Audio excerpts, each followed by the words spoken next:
Hello! Today I'm going to be talking to you about everything assignments. First, you'll need to log in to your Canvas portal, go to your dashboard, and select the course you'd like to create assignments in. I'm going to go ahead and demonstrate this in my sandbox. In order to create an assignment, we need to go to the Assignment Builder area. On the left-hand course navigation menu, we'll find Assignments. Once you click on Assignments, you'll notice at the top right corner you'll see Group, a blue Add Assignment key, and a hidden menu with 3 other options. This first one, Edit Assignment Dates, will allow you to bulk edit all of your assignment dates, which comes real handy when you want to edit dates of an imported course or when you teach a course semester after semester and you'd like to edit the new dates. You can also weight your assignments and your groups here, and if you want to weight your grade categories. And here you can add or import assignments from Canvas Commons. We're going to start here by creating an assignment group. This is basically a category for your gradebook. So I'm going to go ahead and click on a group, and we'll just call this Practice Group 1. You'll notice that it creates another section for you for your assignments. It's important to note that in Student View, students aren't necessarily going to see these groups. Instead, they'll see their assignments in upcoming or undated or past assignments. So if I go back from Student View and back into assignments, this is how I'm going to organize it for myself. The assignment groups are also really important if you're going to be weighting your grades. Let's say that the Practice Group 1 is going to be 50% of the grade and the other assignments are going to be the other 50% of the grade. Or let's say we also have another group for exams. So let's go ahead and add another group for exams. So let's say my exams are going to be weighted a little bit more than the practice group and then the assignments. In the top right corner, I'll click on those 3 dots again, and I'll go ahead and add Assignment Groups Weight.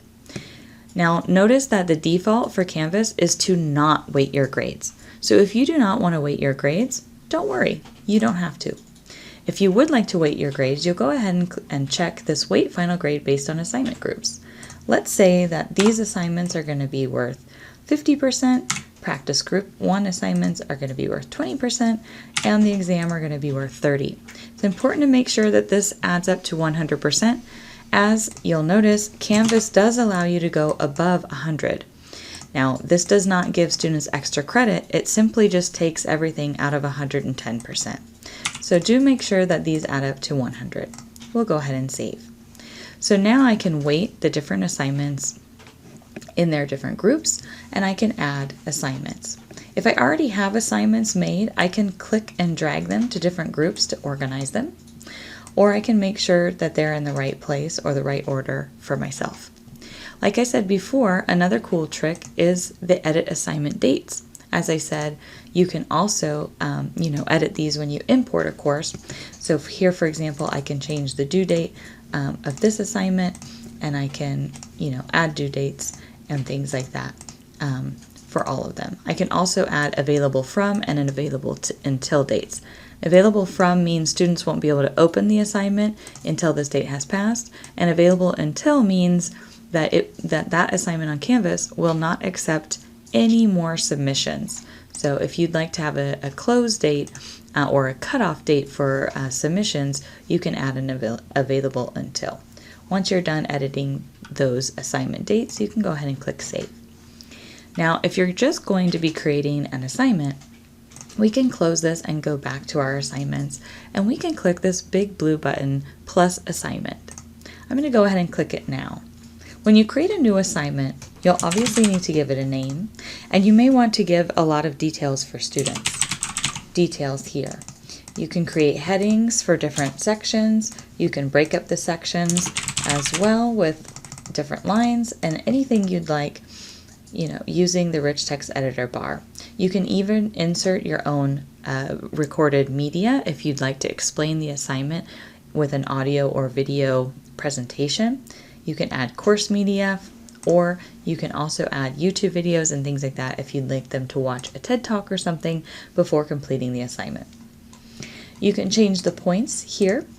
You can add the assignment to whichever group you'd like. You can display the grade as a percentage in the gradebook, as complete or incomplete, points as a letter grade system if you'd like to simply give A, B, C grades, a GPA scale from 0 to 4, or you can set an assignment as not graded, in which case it will not appear in the gradebook. You also have the option here to do not count this assignment towards the final grade, and you can click this here, and again, it will not count towards students' grade in the end. The submission type is also important. If you click No Submission, this will simply create a column in your gradebook where you can manually enter grades. This is great if you want to create an attendance or participation column. You can do an online submission where you have students do a text entry. It is important to note that not all of the SpeedGrader options are available for text entry. You'll only be able to read it and provide basic feedback. You can have students submit a URL. You can have students submit media recordings in which they can record directly on Canvas or upload recordings that they've done ahead of time. Or you can have file uploads if you're doing an essay project or something like that, and you can restrict the file uploads to docs, and PDF, or JPEGs, or whatever it is that you would like. You can also allow multiple attempts for students. You can allow unlimited or limited if you would like them only to submit it once. You can add a plagiarism review, so you can activate Turnitin directly. You don't need to use an external tool or anything like that. You can automatically activate Turnitin, and students will get a report immediately after they've submitted. You can also set it up as a group assignment. If you create a group assignment, you'll need to set the group, and then only one student from that group will need to submit the assignment. You can also add peer reviews. It is important to note that peer reviews are only one directional. They are not a conversation between the student. You can manually or automatically assign them, and you can also assign a different due date for the review. So one due date for the assignment and one due date for the review. You can also set them up to be anonymous. If you set them up to be anonymous, students will not be able to leave audio or video feedback on their peers' review. Again, like I said, peer review is only one direction. One student will view that student's assignment, they will leave them comments, and that student can view those comments. That student cannot reply to the reviewer, so it is not a discussion. It is a one-way peer review. Finally, you can assign it to one person. So for example, you can have a due date for everyone on Thursday the 13th, or maybe you might have a student who has an extension, in which case you can type the student's name here and then add the due date. And let's say maybe you gave a week extension for student 1, which you could add here. I'm going to go ahead and save this. If I save and publish it, then students will be able to see it. If I simply save it, then it'll be saved and I can edit it later. Once I'm ready for students to view it, I can go ahead and publish it. I'd like to show you an example of a nice assignment as well. I'm going to show you an example from my translation course. So first, these are my different assignments that I have in my different groups. One example of an assignment is this short assignment 1. So you can see that it's very detailed. So the students have a description of it, a deadline, and I tell them the accepted formats, and I also provide them some help. You'll notice that I can also add a rubric to the bottom of my assignment. If I want to add a rubric, I can go back to my assignment after I've posted it, and at the very bottom click Add Rubric, in which case I can create a new one, or I can find other rubrics that I've already used. Another example of an assignment is this one. It's a little bit more detailed with more instructions, and I provided different documents for them to fill out, and I give them information on how they should submit their assignment, and I've attached another rubric.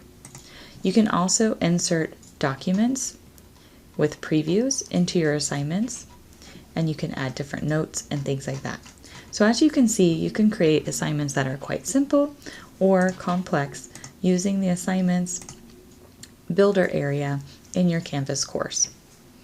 I hope that this has been helpful and a comprehensive review of assignments on Canvas. Have a wonderful day.